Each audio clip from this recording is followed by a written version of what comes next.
I'm David Preston, and you're listening to the Lit AF podcast. Join us each week for a tour through the literary classics like you have never heard them before. Each season is a new book, and each episode is a new way of thinking about it. If you'd like more information about becoming a sponsor or a member of the Lit AF community, which will enable you to attend live streams with authors, get discounts on merchandise, participate in community forums, and even determine what I read next, come find us on the web at litafpodcast.com.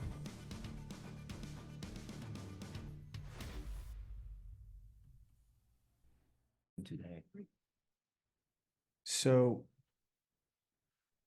when you think about the generations that handed the spirit, the practice, the craft of jewelry making to you, I remember you telling me that when you grew up, you watched your father and your grandfather, and they had gold dust on their fingers, and it almost made them seem divine. Mm-hmm. What was your experience as a little boy around jewelry and the people who made it? A couple of memories. I remember when I was a child, I remember seeing my father very happy when he would open the safe and open a piece of paper and show me a stone. And he would talk to me about those stones. My dad knew emeralds so well that he could tell by the color of the green from which side of the mountain the stone came from, the way people talk about wine. So the terroir, right? Exactly. Yeah. His knowledge and his enthusiasm for gemstones, but also I connect as a little boy, business, misery, beauty, happiness. Yeah. And that was very clear to me. You know, I wanted to be happy, and for me, I fell in love with stone the way he did. I mean, it's absolutely magical. Mm-hmm. So that was one strong memories. And I remember also him sitting with clients at his office and creating one-of-a-kind pieces. And I remember asking questions about what does this has to do with jewelry? What he was trying to enter their mind. He was the finger of what they were trying to express. Yeah. And they didn't know what they wanted, and that was his job to to put it on paper and then create the piece. And it's most jewelry company in the world would not hire you as a designer if you know how to make jewelry. And the reason is that if you know how to make jewelry, you're going to limit your imagination. You're going to think, oh, that technically is not possible. Well, at that moment when you create, you should not think of how it's going to be made. You should let your imagination fly. It's up to other people to figure out technically how to, make what you imagine. And Interesting. And when I meet with a client, it's the challenge, because I'm thinking, oh my God, that little detail is going to be 8 extra hours. How am I going to get in that corner, or how am I going to do it? And I shouldn't do that. At that moment, I made myself available to be playful and to hear and try to guess what they want. And I have to separate the two. Interesting. So I hear you saying that jewelry for you has really been a connector between people. Mm-hmm. And watching your father make the one-of-a-kind thing, it wasn't really about making the thing. It was about meeting the needs of the person who was thinking of the thing as well. Yes. Yeah. Yeah. And no judgment. I mean, my integrity is in the craftsmanship, never in judging what they want. It could be anything they imagine. I've made some crazy pieces out there. So I want a diamond pile of turd, and you're all up. Absolutely. It's my job to make it pretty. Okay. So when we were talking about early history of jewelry and the fact that some of that aesthetic predates, what I would have thought, I would have thought like warmth and protection would be more fundamental to people.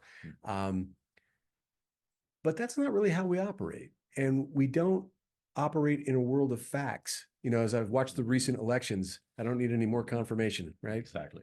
Yeah.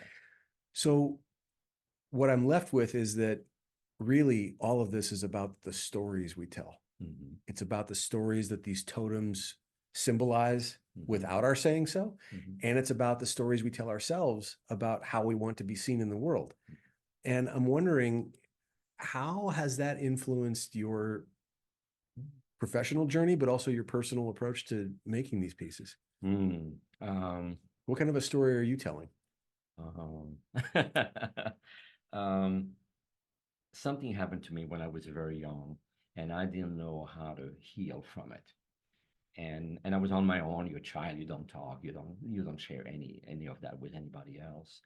And I looked for a long time for a way to use that experience to my benefit. Why can I learn? I didn't want that experience to be wasted. The only way will not be wasted is if I learn a lesson from it and I grow and I protect myself from not, being a victim again. And that's when the fissure came. I realized that everything in life evolve, cracks, breaks, transform. But if you look well, it always reveals something better underneath. It cracks to open another surface. And that surface underneath is your inner strength. And it's the lesson you learn from it. So you keep peeling, things keep, growing, but it breaks and there's something better underneath. And I thought, how can I, as a jeweler, I mean, that was so far. And eventually it came to me and I'm able to create that collection. And I just hope to bring it out there. And every time someone look at the piece, realize that they have things change in life and your inner strength. The diamond represent actually your inner strength. Oh, wonderful. Well, we're going to come back to that specific piece in a few minutes. But you remind me of so many. Ernest Hemingway said that, life breaks everyone, and in broken places we become stronger. We talked about the Leonard Cohen quote that, the cracks are the places that let the light in. And of course, the Japanese have this wonderful tradition of kintsugi. And what's your understanding? I'll let the expert speak to this one. What's your understanding of kintsugi? Well, it's honoring. It's honoring something that really happened. It's not pretending it never happened before. It's honoring that. It's showing the history of the object. And I don't think there's any benefit in your ring or experience or in your ring, an object that breaks. Why not see beauty in it and honoring its history? Yeah. So being honest about what really is and finding the beauty in that rather than some idealized notion of perfection and then being disappointed in some way. Yeah. Well, perfection doesn't exist anyway. Yeah. So what's the point? I remember being a kid and we had a family friend who was cutting my hair. And I remember her saying, well, no, everything is perfect. And me saying, that makes absolutely no sense. Why even use the word? And over time, begrudgingly now, I have to admit she may have had a point. I don't know perfect, but I think I know perfect-ish when I see it or feel it, because it's about integrity. And I hear what you're saying to mean that when you produce a piece, you're essentially putting yourself and the vision of the client and the relationship and the conversation, that all expresses itself through that piece. Correct. It's not a question of being right or wrong or good or bad. It's just that's what it is. Is that? Yeah, absolutely. Right? I also like the piece to be prepared to age well. I don't like anything that looks mechanical, something that's perfectly shiny from a coffee table to a pair of earrings, because you're preparing yourself for disappointment. It's gonna crack, it's gonna scratch. So I like the patina on things. Every Sunday I'm at a flea market and I always look for different texture, the way time caress object. The way every time someone for centuries walked by that French commode and touched that corner or grabbed the drawers, that patina on the corner that's made by hand for centuries. There's so much beauty in that. And it makes you feel also, I don't feel small. I just feel like I'm a part of that. I'm just, one link part of the chain. So that leads me right to Paris. Because okay, let's go. so my daughter and I, for the last 3 years, talk about Psycho. I love this kid. We have been reading the unabridged Victor Hugo original Les Miserables as a bedtime story. And we've gotten about 900 pages or so through the 1200, right? It's crazy. And it's wonderful. And some of that writing is just amazing. But the reason it comes to mind in this moment is because you worked, if I remember correctly, for the second oldest jeweler on the Place Vendôme in Paris. Chaumet. So can you tell us a little bit about that experience? Because that jeweler, if I'm remembering correctly, supplied Napoleon and Josephine. Is that right? Yeah. So we're right back to the French Revolution. Now I brought the Les Mis thing back. Well done, David. Thank you. Very well done.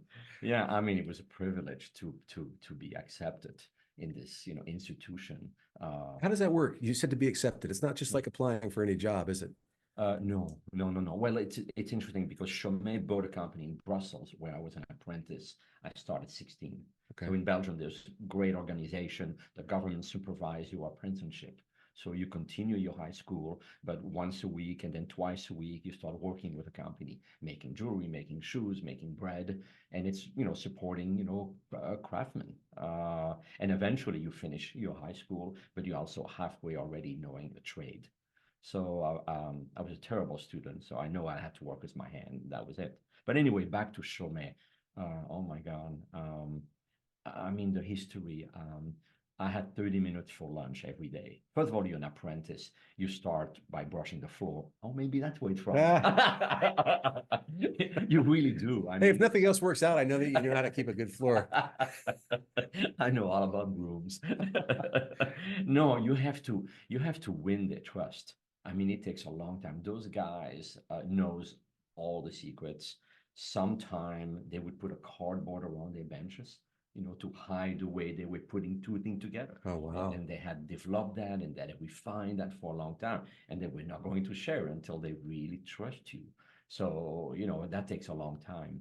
But back to lunch, I had 30 minutes every day, and it's Paris. I'm dying to go out. But in the basement, they have rooms after room of archives. And these are there's no furniture, a couple of light bulbs on the ceiling. And when you turn off the light, the shelves are filled with plasters.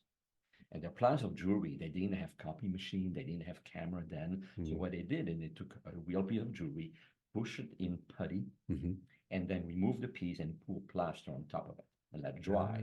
So now after you remove the putty, you have a plaster piece of that piece of jewelry, and they engrave a code number on it, and there were 100 on these shelves on top, tiara, bracelet, and all that.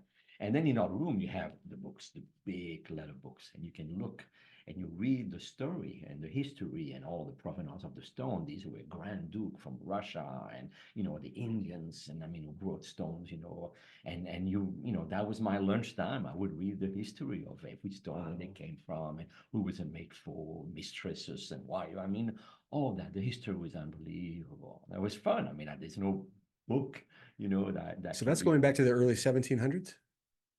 Yes, yeah. Wow. It changed name, so Right. someone passed away, the company was bought, but I think it started Chaumet just before the coronation of Bonaparte.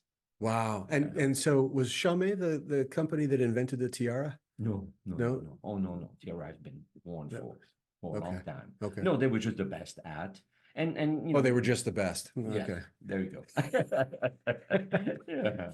So when you feel that mantle of history on your shoulders, Mhm. what does that do for you? Is it a pressure? Is it an inspiration? Is it both? It could be pressure. I've learned that all I can do is the best I can do. Yeah. If I go to bed at night and I say I did the best I could today, I'm okay with that. So a client comes to you, and now we're back at the intersection of commerce and art, right? Mhm.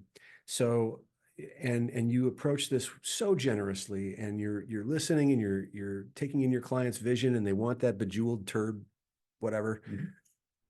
Is there any part of you with all of that wisdom throughout the ages at your disposal, with all of that design expertise, that just makes you want to look at them and go, "Are you out of your fucking mind? No, no, no. How can you be so nice? How can you be so Not kind?" nice. No, no, no. I'm grateful. They support me to do what I love to do every day. I mean, I would be. Well, I don't know what I would do without them. Yeah. I mean, yes, I could make judgment, but at the end of the day, they pay the rent, and they mostly take me to plays as an artist. I would never go alone. But I mean, I've made 27 pair of handcuffs, in solid gold. I've made, I mean, crazy pieces, Yeah, yeah. and difficult client. I mean, these people are very busy, and no one needs jewelry, Yeah. so it's but I try to draw them in. I mean, it's different between, cheap perfume, the more you give, the more you get back. So I try to, bring them in, involve, show them how it's made, because I think when they will receive the piece, if they know the challenge it took and how it was made, they probably will appreciate a little more. So that's part of the not the gift because I get paid for it. Yeah. No, they're interesting people. Yeah. Well, you and I were talking about how, that in the end, both of us have crafts that are individual, whether it's writing or creating jewelry. But the people that we meet shift our thinking all the time. And that's the foundation of what I have called open source learning, because if someone else were to join our conversation right now, we would be observed, we would feel differently, we would include them, the conversation would change. And so I'm wondering, has there ever been a client that just shifted your thinking so much so that you were aware of being fundamentally different than you were the day before?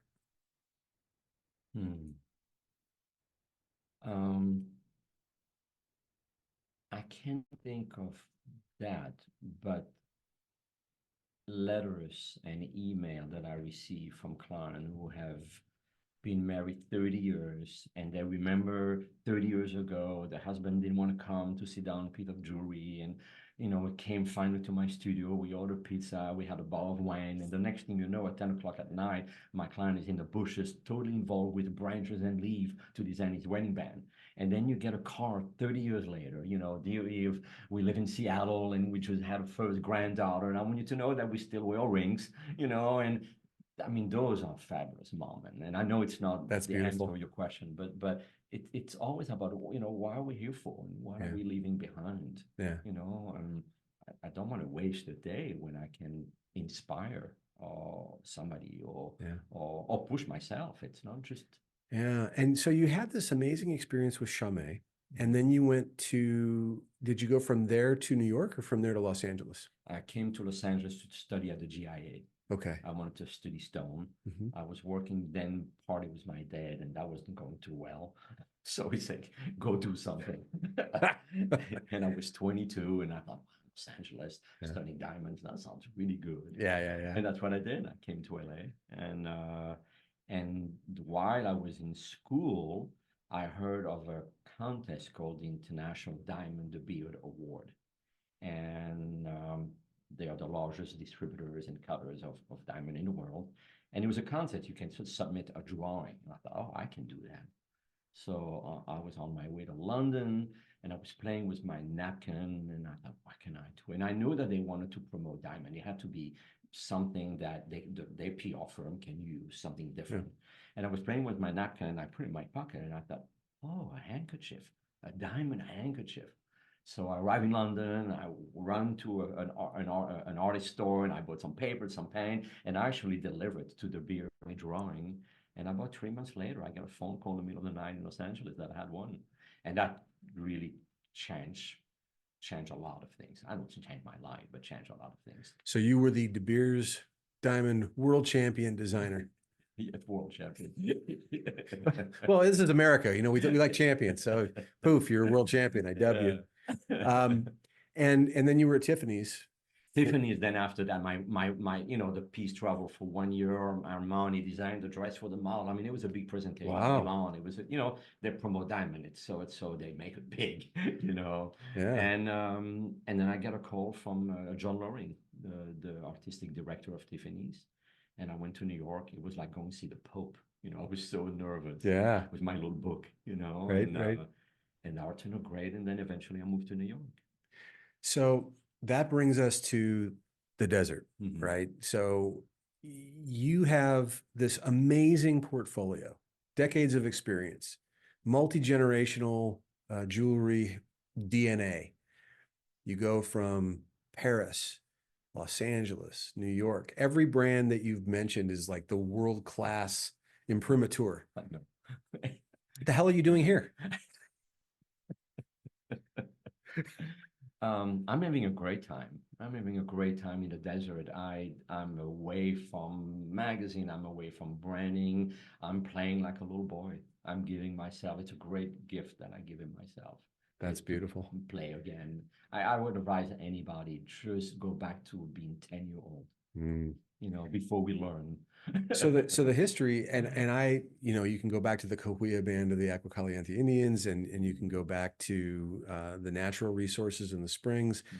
But for me, the culture, being a white guy from Los Angeles, the cultural history of Palm Springs and the Coachella Valley as we know it today Mhm. really started in the 30s, 40s, and 50s Mhm. with the studio system. Stars would sign their contracts and they couldn't go further than 100 miles away from the studio. Mhm. And this is right on the edge. Mhm. And so the Rat Pack and all of the people who weren't necessarily comfortable playing the way they wanted to play Mhm. near their day jobs. So this place has a rich history of exactly that energy, Mhm. combined with the nature. And so if I remember correctly, you spent a while in Palm Springs, but then decamped even further. Do you want to talk about your projects? In Pioneer Town. Yeah. God, life is full of surprises. Yeah, I was taken by a friend one day in Pioneer Town, which is a little town that was built to shoot westerns. Mhm. And as you say, the stars could not travel far from the set. So, and sets were built there, so it was much closer to the studio.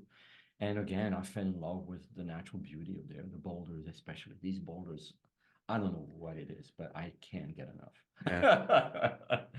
And Did you ever think about just sparkling them with diamonds, just crusting the whole thing? not yet, not yet. But I use the texture. Actually, I hammered gold against the boulders to get the texture from it. Mhm. So there was my little hammers, against the boulders with sheet of gold, Yeah. and it actually makes a piece of one of a kind every time because it's different place. Yeah. But I feel very differently up there.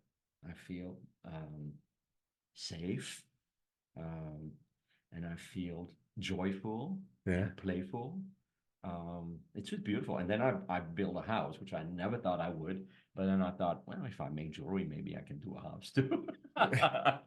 It's design. It's design, yes. Unfortunately, I look at my house, my contractor hates me because I just look at that piece of jewelry. So every inch, I mean, it has Right. to be Right. so, but that's a whole other And it's chapter. not like jewelry has to have functional plumbing. So it's No, no. Oh, that part.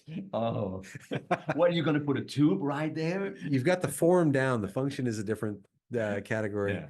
Um, so when you decided to take on that kind of a project and make it your living space as an extension of your aesthetic and what makes you feel these feelings, looking back now, when you think about the other places you've lived, does it have the effect that you imagined? Is it fundamentally different to be in that space?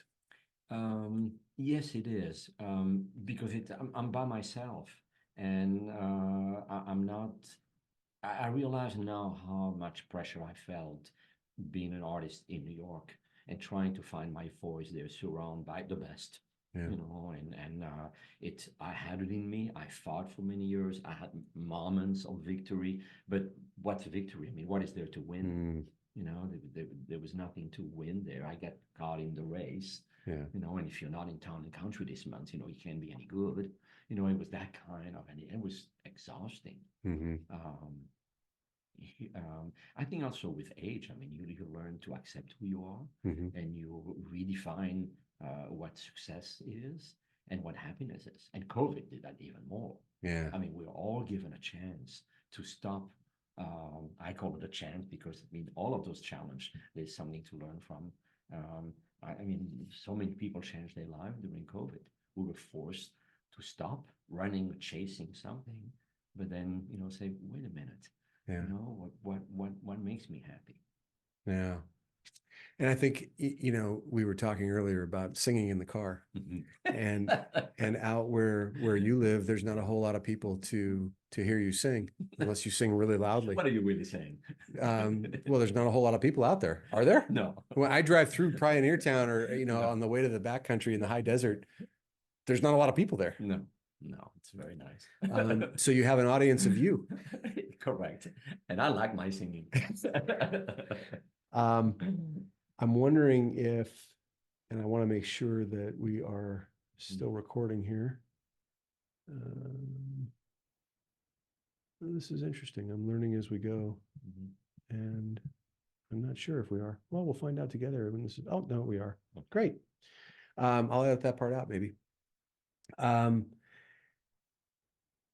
So I went to go buy my wife some flowers, and we talked about so far, just to recap, we've talked about connecting to prehistoric adornment. We've talked about connecting through family. We've talked about connecting to socio-cultural history. We've talked about the story that people tell themselves about the legends of Paris and New York and Los Angeles and even Palm Springs.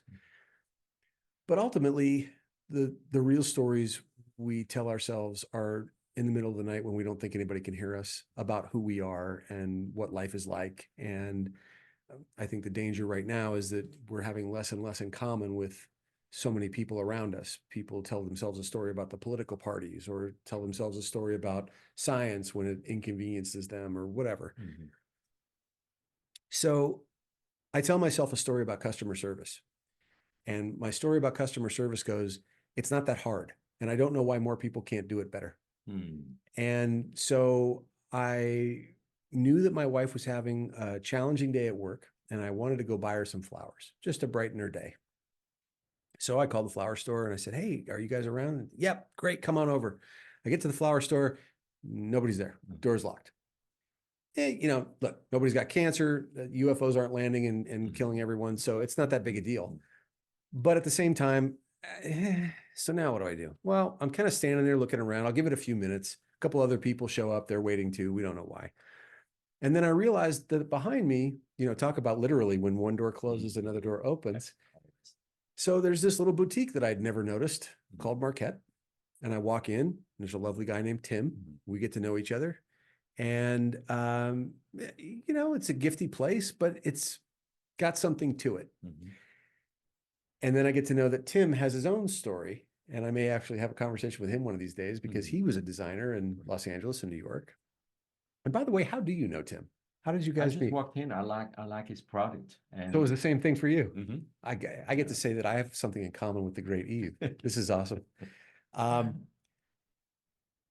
I'm not really drawn to jewelry much. I have a couple watches. I have my wedding band. My wife just gave me a ring. On the other hand, I sometimes remember to wear it, but it's not part of my consciousness necessarily. But there was this case in the corner, and there was a pendant with what looked like a Japanese artifact and a bit of orange design, if I remember correctly. And that was from a samurai. Do you want to talk about that a little bit first? I'm curious, what do you remember about that piece? I found objects from every culture. I like to actually mix culture together. I would take something from ancient Egypt and mix them like they should be friends. So I put them together on a piece. But if it pleased my eyes, and there's no rules to harmony and there's no rules to beauty. It works or it doesn't work, and your eyes are the only one who know. But I use a lot of objects from a part of the samurais. And at the end of the samurai, on the handles, the women used to put little faces or little story made of bronze, gold, and silver. They called menukis. And they were pushed in the silk, and they were held by the man going to war and battles, and it was touching their skin. So it was a contact of good luck, health, all kind of symbolism. And this little beautiful object, and the craftsmanship is spectacular. So I found those and I use them all the time. It's a stunning piece, but that was only my second favorite. My first favorite, I'm going to use these as a show and tell here. My first favorite was a pair of earrings. I'm going to show this up to the camera so we can see if it'll focus. Will it focus? There we go. Maybe. See, they're elusive. It's the spirit of these things. So I'm not going to be able to hold that still, so I'm going to put these back. But that drew me like a moth to a flame. Now, I had shown up looking for like a $50 bouquet of flowers. I walked out, and I'm not going to tell people what these cost, but I walked out with a much dearer pair of earrings. And here's the postscript. I knew that I wanted to gift these to my wife for the holidays. And she doesn't know that she's getting them yet. She's going to find out in about 15 minutes when I bring her in here. But later on, I think maybe a week or so ago, we were in the same neighborhood. We had a date, and we were walking Palm Springs because sometimes we like to be tourists. We love Palm Springs. We love the Coachella Valley. We got married in Rancho Mirage. But we don't really give ourselves the opportunity to do much of that, life. So we're walking to these stores and shopping for other people for the holidays. And I'm buying things for my wife because that's my favorite person to shop for. And we stop into Marquette and she walks over to the same cabinet. No.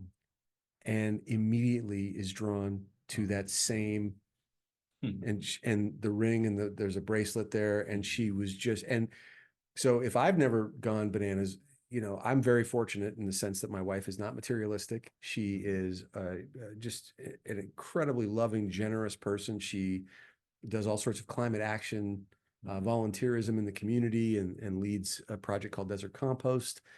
And that's not her jam, to go nuts in every jewelry store or any jewelry store. What's going on with those pieces that they are so magnetic? Tim told me a little bit about your story that you designed them with a friend who was going through something, that there was an illness. Are you willing to say more about that? I'm not sure about that. Okay. How about just the broad unidentifiable strokes that someone was going through something difficult, and what inspired you to create those materials into that composition? Well, as I said early on, the fisher is something that I have held on my whole life as a place to understand that's part of life, but there's a lesson, there's something to learn from it. So it has developed. It goes away for a couple of years, and then boom, it comes back. It's definitely my signature. It's definitely my voice. I can't tell you what it does to other people, but it saved me many times. So the fissure, meaning the crack in the material. Yeah, just understanding that it's going to happen. Look what's behind. Look, look what you're going to find behind. That's how we grow. That's how we evolve. It has to happen. So no wonder you moved so close to the San Andreas Fault.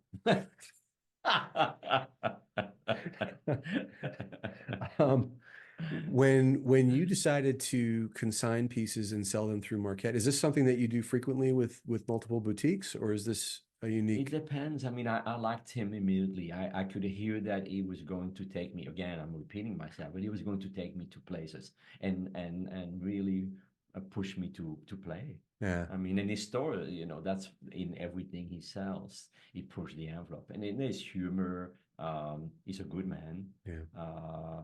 And I feel very honored to be represented, in his store. It's been wonderful.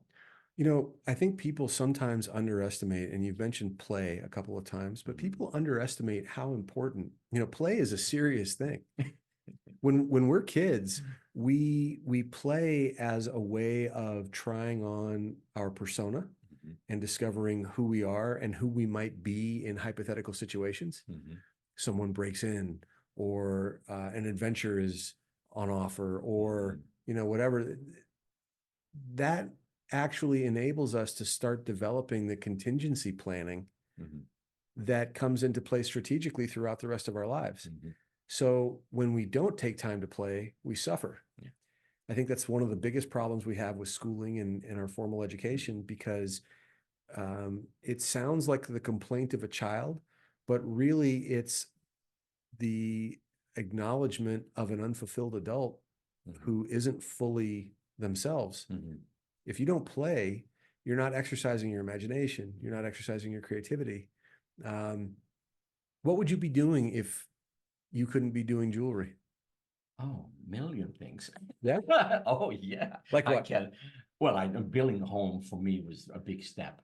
Just the fact that I had to work with many other people, and it's a home. It has to function. So I can, that you're going to put that window there. Yeah, that's what I want. I don't want, you have to be realistic. So that was more challenging.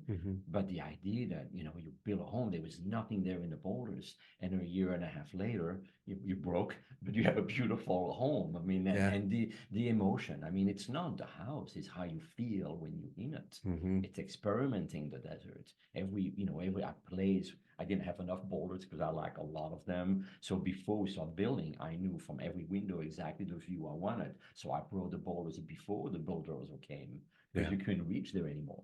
Yeah. So you had to really think about before the end product, like a piece of jewelry. You really work backward. Mm-hmm. You have to see the end and then you work this way. Yeah. But it's all about emotion. It's all about how we feel. Um, I grew up in very strict Jesuit boarding school, and all what I had was in my imagination. That was my world. There were rules about absolutely everything. I identified with bonsai Mm. because every branch has a wire and it's all controlled and manipulate to look a certain way. And I feel like that's the way I grew up, and I had to free myself from that. And the only thing I had that they couldn't reach or control was my sense of imagination, and that's what made me an artist today. That's wonderful. When I think about, I don't know exactly how to account for it. I don't know if it's genetics. I don't know if it's psychology, but I've been very fortunate to meet a few people in my life who, for whatever reason, stayed true enough to their memory of who they were before they had to go through some of these things and who they might be on the far side of emerging from these circumstances, that they didn't completely lose themselves and become someone else along the way. I've also met quite a few people who have become embittered or cynical or negative as a result. And I understand it. But my hat's off to you for going through that education and still being you. It's, this is such an incredible gift, life. Yeah. I'm not going to be a victim, I'm going to be grateful and I'm going to learn from it. And hopefully I can share it with others. That's really the step to do it. I don't mean it's easy every day, but what's your choice? Being a victim? Right. No, that's not going to happen. No, that doesn't make any sense. So we've been talking a lot about story, and I'm going to ask you a couple more questions, and then I'm going to bring in someone who will be our audience for your story. Because ultimately, if a leader has no followers, he's just a person out for a walk, right? If a teacher has no students, they're just blah, blah, blah. A story becomes a story when there's a viewer or a listener or a reader. And that's where the relationship, that's all this connectivity that we've been talking about, that's where the magic happens, I think. Yes.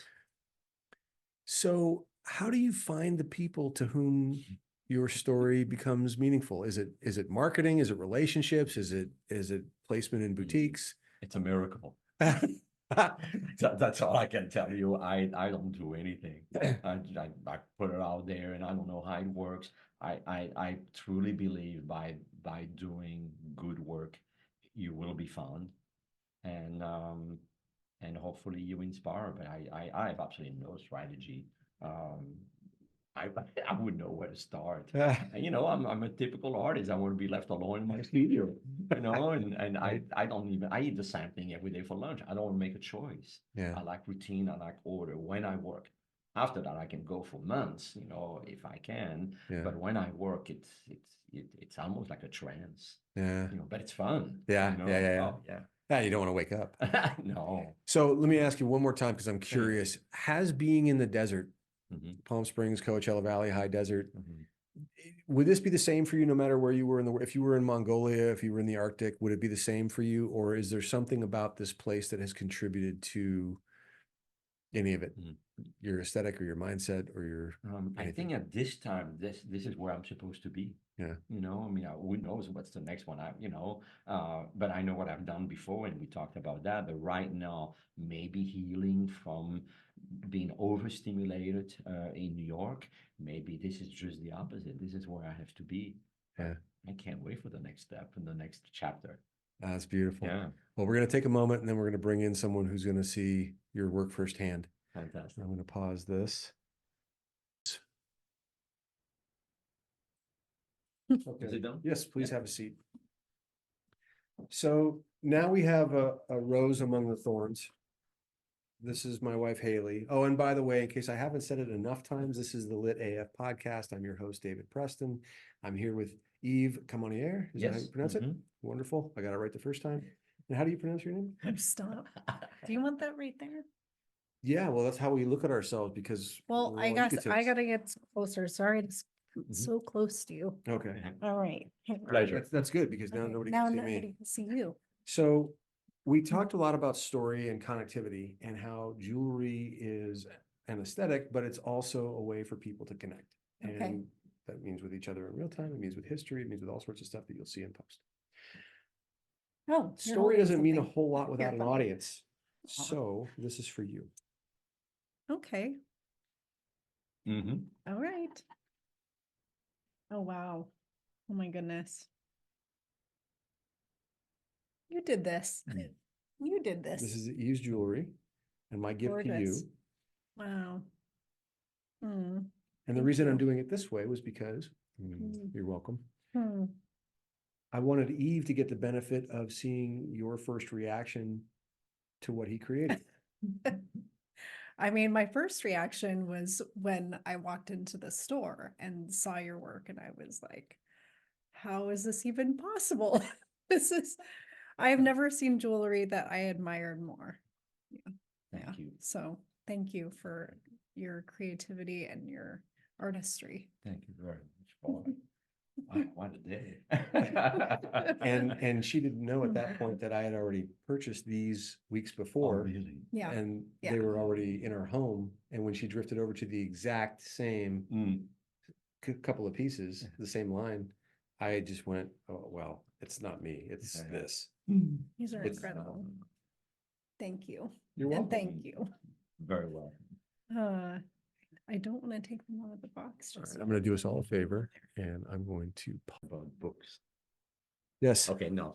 Well, first of all, Haley's in shock. Okay. So that's a wonderful thing. And thank you so much for being so generous, not only with your art, but with your presence, your intention, your time, all of the things that go into that. I am convinced are in those earrings in ways that distinguish them from any other artifact that I might have seen or touched or been drawn to.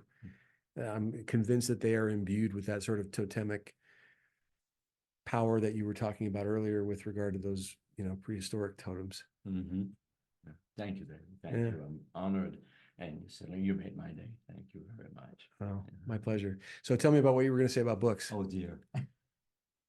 You want that all now? Yes. All right. So, when I came to this country, I didn't speak English very well. I knew 3 words, and one of them was yabba-dabba-doo. So I had to start from nothing. But I love to read. So someone in Los Angeles told me that if you go to Ventura, there are many used bookstores there, Yep. and you'll find some maybe French books. And I love to read. So, I took my Pinto, drove up the coast. And Geez, you're a Pinto. I had a You're a Pinto. madman. So much for design. Well, that's all I could afford at the time. And I started visiting those used bookstores and finding books that I liked in French. And I realized that each book that I picked from different stores had been owned by the same person before me. And this person used to write in the margin comments. She would surround paragraphs. And I start to finding out about this person that I've never met before. Very personal thing. Relationship with her father, description of garden in England, a love for dogs, rain. And I wanted to know this person. Which and of course you can, because you don't know, there's no name. Right. And it's kind of, I don't have an end to the story. But this went on for years. And I still have all the books, and I always fantasize about, meeting her or maybe turning into a novel. I mean, what if she led me, to that place to know her? Or I mean, I think there's so many possibilities. Anyway, that was my little story about books. Well, no, it's a lovely story. And actually, so you got my wheels turning. It feels like a story that probably has been written somewhere. I feel like I know this story, but if it hasn't, I'm going to write it because it's too good not to. So the next time we meet, when I come to your place and see what you've got going on up there, All right. I want to see these books. Okay, fabulous. Because it seems to me like a few years ago, when QR codes were first becoming popular, I read about a chef in Boston who was using squid ink to create QR codes on the plate. And if you scan the QR code, it would tell you about where all the food came from and the recipe that was used to prepare it. Really cool. And it gave me the idea to put a QR code in every book that my friends or my students or anybody around me read, so that you could see everybody else who had read it and what they had to say about it. Mhm. And you could see, instead of just, having like the old card from the library with the checkout, you could actually go to a website and see their story, or they could have video of themselves. I mean, you could do anything you want. Yeah. But again, there's magic in artifacts, Mhm. and there's magic in the way that we can look at dark splotches on a white page or a white screen and take away meaning that somehow overlaps with the intention of someone somewhere else, possibly from a long time ago.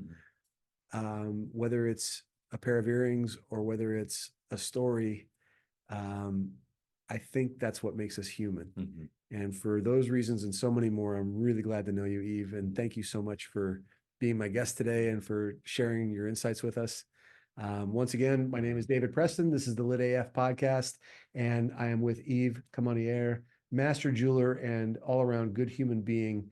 And don't settle for that crap that you're buying that you call jewelry. Get something that you actually see meaning in, that speaks to the person that you love, and that empowers them with whatever intention that you had when you bought the thing. Thank you very much, Yves. Thank you. Such a pleasure. I'll cut this off. Yeah.